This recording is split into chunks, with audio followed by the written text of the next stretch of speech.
हम लोग जो भी कार्य करते हैं जिसमें हमारी फायदा होती है उसी को हम करते हैं। एक बात आ जाती है हमारे भविष्य में, हमारे जीवन में,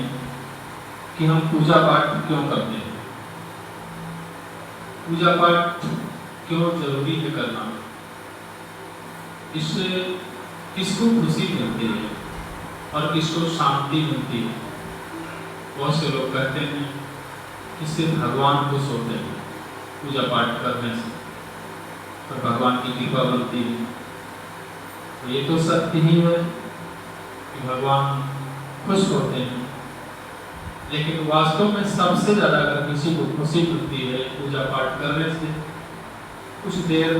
भगवान के मंदिर में बैठने से, तो वो हमें खुशी मिलती है, हमें शांति मिलती है। क्योंकि कुछ समय के लिए हम दुनियादारी से दूर होकर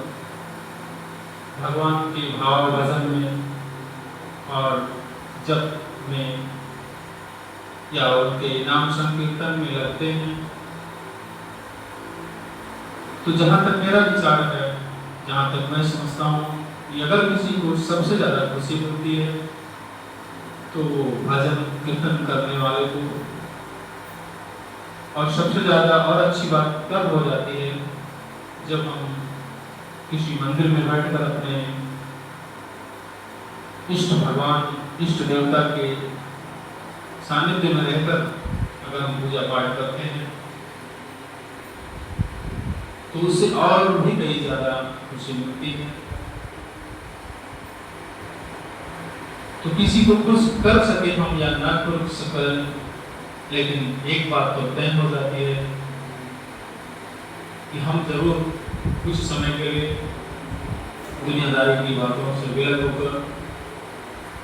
और अपनी शांति, संतुष्टि और भगवान की कृपा पाने के लिए ही सही, कम से कम कुछ समय के लिए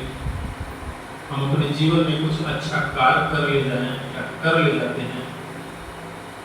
तो इससे और अच्छी बात और क्या हो सकती है। क्योंकि जो हमें ये मानव जीवन मिला है, इस मानव जीवन में सबसे अच्छा दिन वो होता है जब हम कोई अच्छा कार्य करते हैं। अगर हमारे किसी अच्छा काम में कोई अवरुद्ध होता है या कोई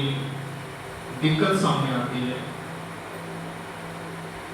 और बहुत ही ज्यादा आती है, पहले शुरुआत में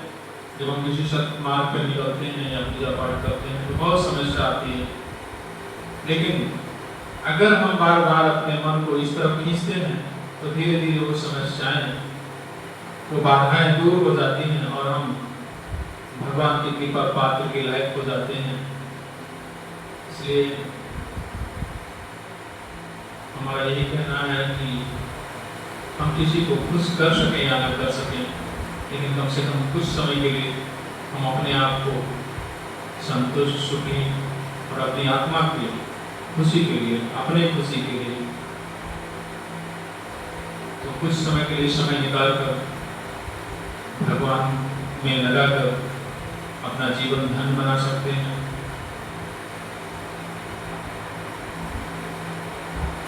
जय गुरु, जय जय श्री राम।